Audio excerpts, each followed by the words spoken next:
The ultimate level of the Federal Reserve's benchmark policy rate is higher than previously estimated, U.S. Federal Reserve Chairman said on Wednesday. My colleagues and I are strongly committed to bringing inflation back down to our 2% goal. We have both the tools that we need and the resolve it will take to restore price stability on behalf of American families and businesses. Price stability is the responsibility of the Federal Reserve and serves as the bedrock of our economy. Without price stability, the economy does not work for anyone. In particular, without price stability, we will not achieve a sustained period of strong labor market conditions that benefit all.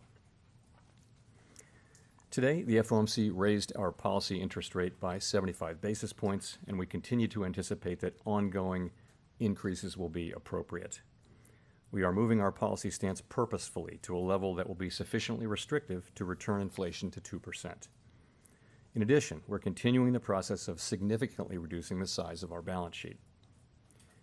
Restoring price stability will likely require maintaining a restrictive stance of policy for some time.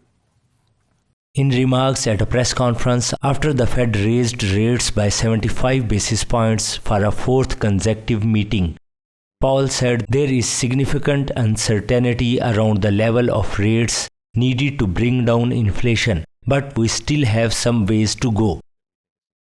We think we have a ways to go. We have some ground to cover with interest rates before we get to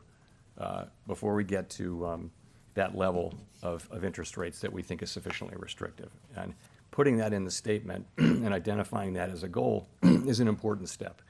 And that's meant to put that question really as the important one now going forward. I've also said that we think that the level of rates that we estimated in September, the incoming data suggests that that's actually going to be higher. And that's been the pattern. I mean, I would have little confidence that the forecast, if we made a forecast today, if we were doing an SEP today, the pattern has been that one after another, they go up, and that'll end when it ends. But there's no sense that inflation is coming down. It just, if you look at I have a table of the last 12 months of 12-month readings, and there's really no pattern there. We're exactly where we were a year ago. Let me say this: it is very premature to be thinking about pausing. So people, when they hear lags, they think about a pause. It's very premature, in my view, to think about or be talking about pausing our rate hike. We have a ways to go. Our policy, we need ongoing rate hikes to get to that level of sufficiently restrictive. And we don't really know exactly where that is. We have a sense, and we'll write down in the December meeting a new summary of economic projections which updates that, but I would expect us to continue to update it based on what we're seeing with incoming data. I don't have any sense that we've over-tightened or moved too fast. I think it's been good and a successful program that we've gotten this far this fast. Remember though that we still think there's a need for ongoing rate increases, and we have some ground left to cover here, and cover it we will. There remains a chance that the U.S. economy can escape a recession as the Federal Reserve raised interest rates to lower inflation. But that window of opportunity for a soft landing has narrowed this year as price pressures have been slow to ease, Powell also said. What we would expect by now to have seen is that as the supply side problems had resolved themselves, we would have expected goods inflation to come down by now, long since by now, and it really hasn't. Although it has come down, but it's not to the extent we had hoped. At the same time, now you see services inflation, core services inflation moving up, and I just think that the inflation picture has become more and more challenging over the course of this year, without question. That means that we have to have policy be more restrictive. And that narrows the path to a soft landing, I would say. The broader picture is of an overheated labor market where demand substantially exceeds supply. Job creation still exceeds, the level that would hold the market where it is. So that's the picture. Do we see?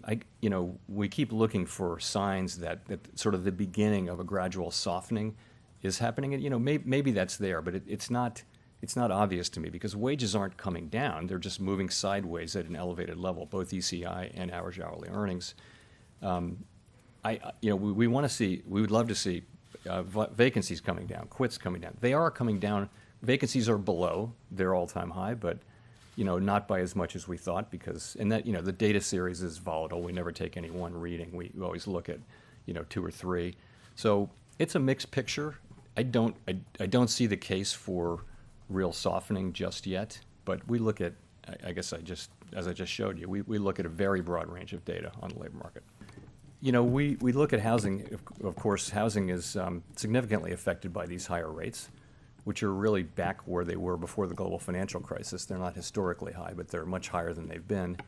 And you're seeing housing activity decline. You're seeing housing prices growing at a faster rate, and in some parts of the country declining.